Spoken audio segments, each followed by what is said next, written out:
We're back. Thank you so very much for staying with us. And in case you're just joining us, welcome to Kenya's Gold, where the focus of the day is on the horticultural sector. We're narrowing it down to carrot farming in Kenya. And to shed more light about planting during this period, we are joined by two experts, our agronomist of the day, Mr. Peter Kamau from Simlo Seeds Kenya, and also we do have Simon Wanjohi, agronomist from Koteva Agri-Science. Thank you so much for making time to be with us today. Na mmeona farm joke, msijifanye mmeona, si ndio mtanipea answer tukimaliza? Good. So now ukitembea everywhere, a lot of farmers have been doing planting in different parts of the country. Na tunataka before waende sana makosa ifanyike huko mbele to have you here and talk to us about different things that we need to be looking out for during this season. Sindo? But first we are going to start with what we have just seen in our featured lot. Tulikuwa tunazungumzia harvesting of carrots. We've touched a bit on the varieties of carrots. I want you to talk to us, Mr. Peter, on those different varieties and also why Nantes is the queen of carrots locally. Thank you for having me. My name is Peter Kamau, agronomist at Simlo Seeds. Thank you for having me today.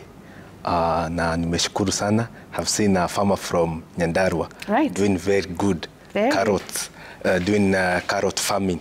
So nikienda kwa swali yako kuhusu why Nantes is very popular is because Nantes is a open field variety which is a bit cheaper. The other reason is the shape. The inner core is very small. The other thing is it is very sweet. And according to Kenya climate, it does very well.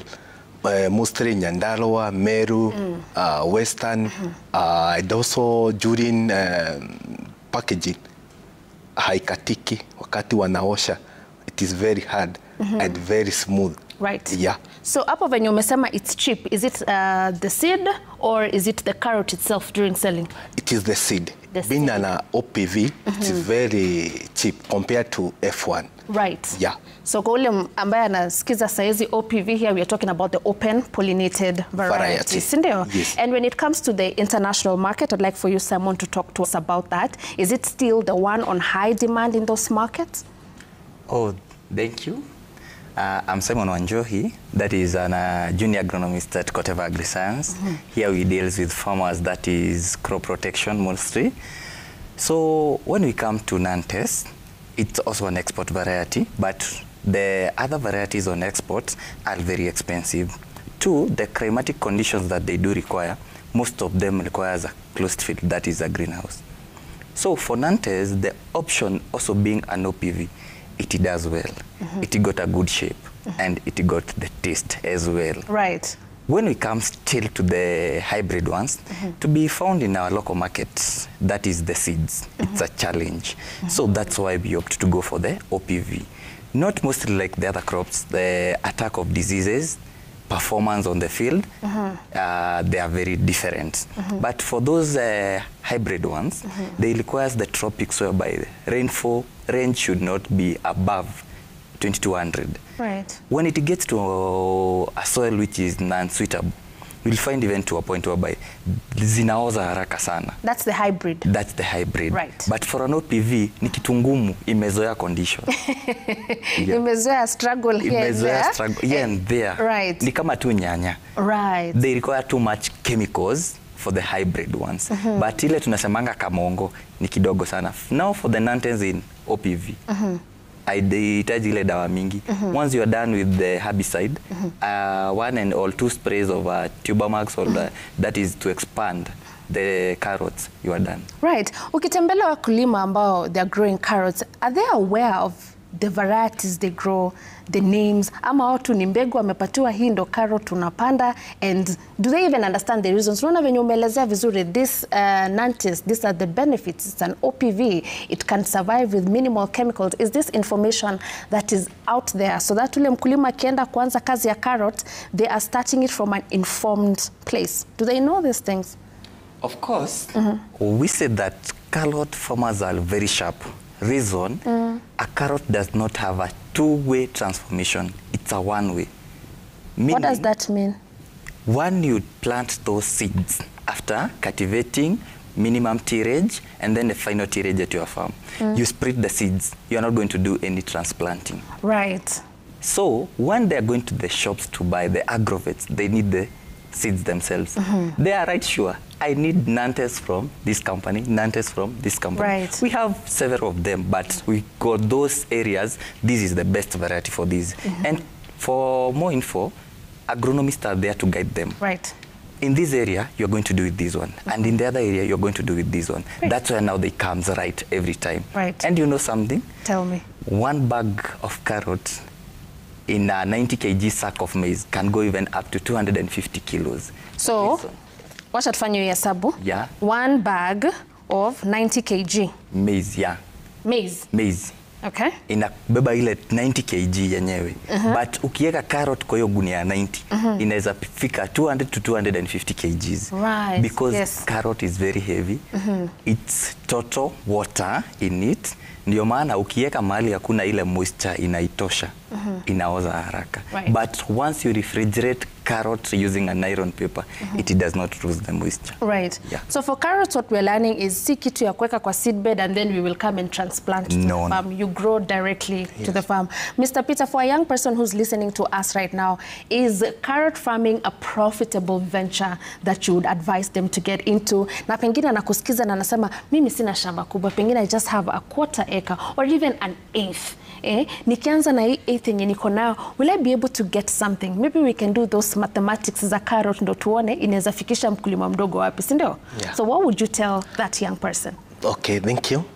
For the young generation, there is many opportunities in carrot farming. For a quarter acre, you only need about 480 carrots. That is 250 grams, which cost almost cost from 80-40 to 1,000.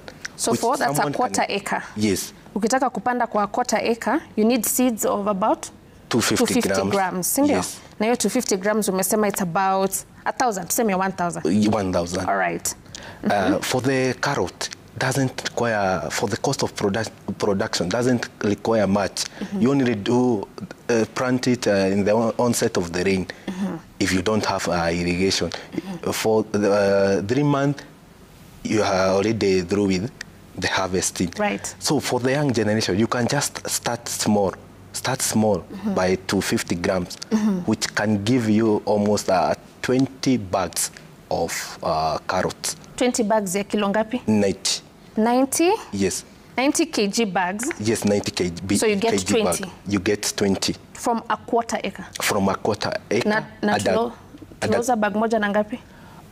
Mostly, like today, the price is almost 1,500 to 1,200 hapo. 1,500 to 1,200 average. But during the peak season, like last year, but it was 6,000, one bag.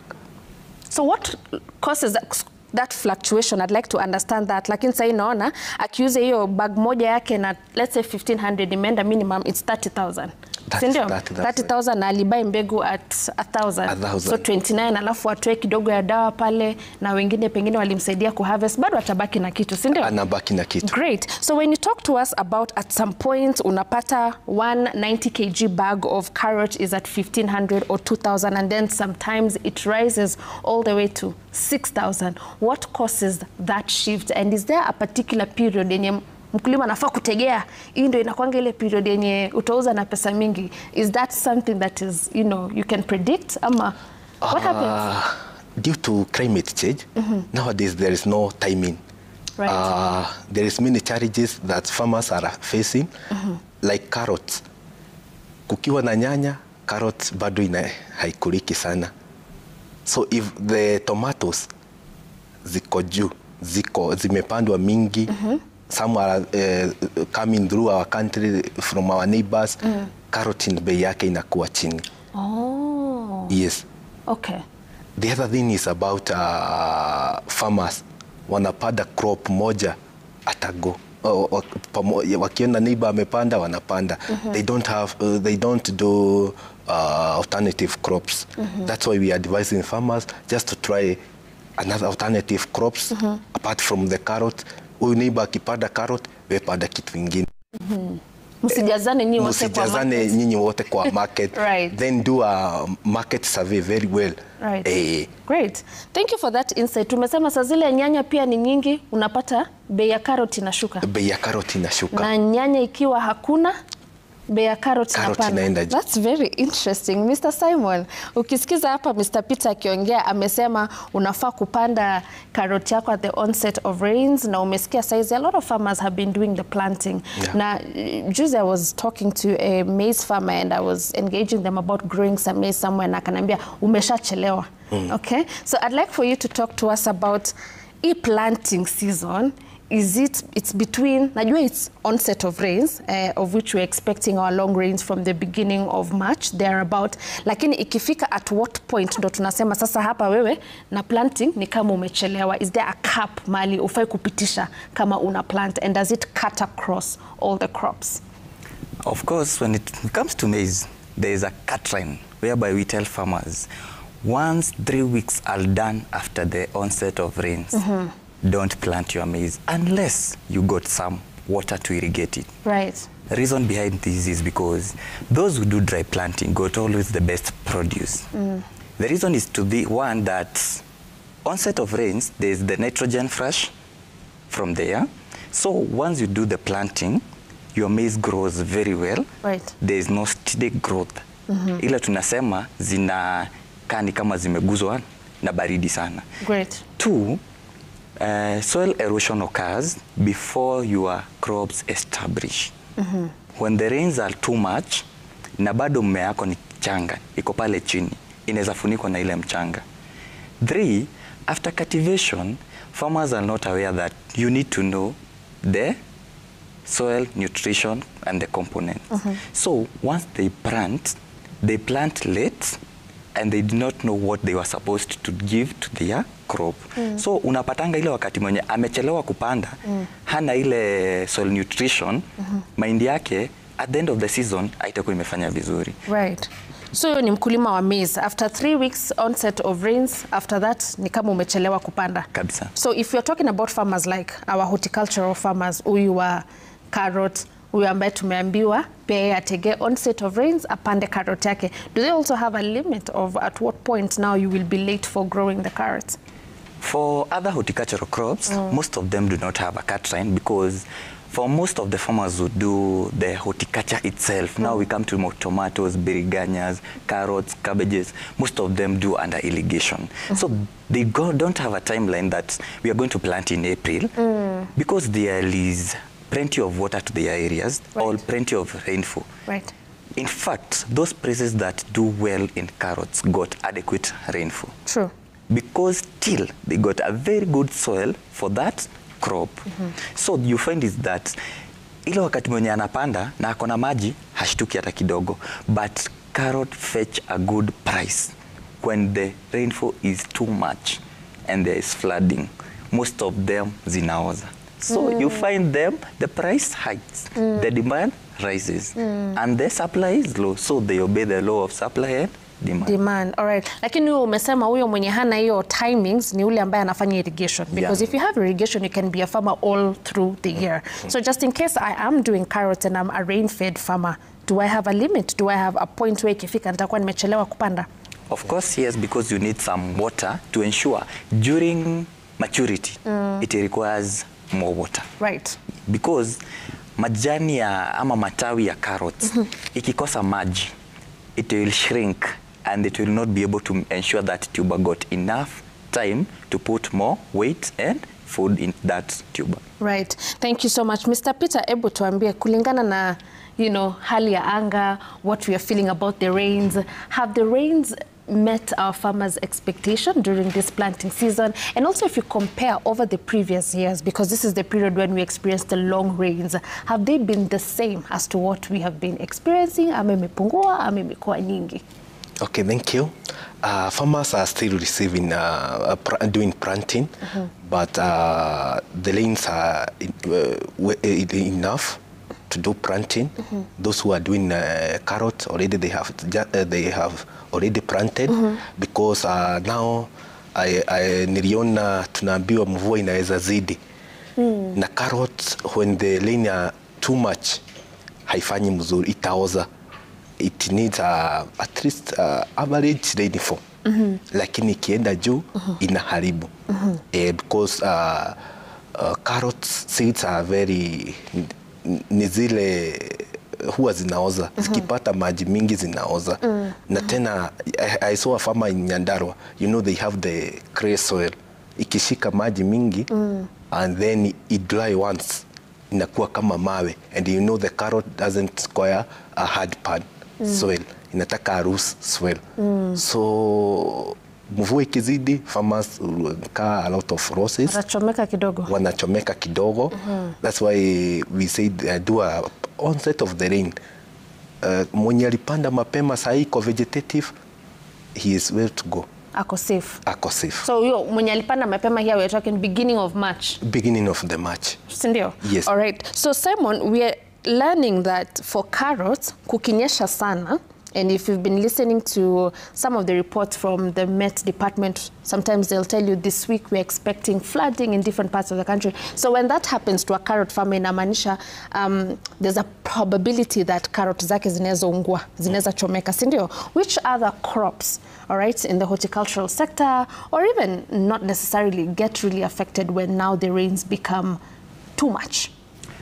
Thank you. One of the most dangerous things is that they don't do terracing to their farms. That's a challenge. Another crop which is affected is the cabbage. During maturity, cabbage does not require that excess water. When it rains too much, zinapasuka. Two, it's the tomatoes. Because we do staking, that is in the open field, those who don't have greenhouses that do maybe 10, 20, 30 acres, you find that these tomatoes, zikipata ile mvua mingi ama ile maji mingi, some might even start wilting before they ripen. Right. Another one is that too much of water in tomatoes, zitaanguka. When it continues still to rain, floods might arise, or runoff might be too much. So the runoff might come with diseases from another farm, bring to your farm, and it will affect your tomatoes. Yeah. Because the topsoil in a run from different other farms, inaweza kuja na ugonjwa, then your farm is affected as well. Yeah. So you've mentioned tomatoes, you've mentioned cabbages, we're talking about carrots. These are some of the crops that are affected when the rain becomes a bit too much. Yeah.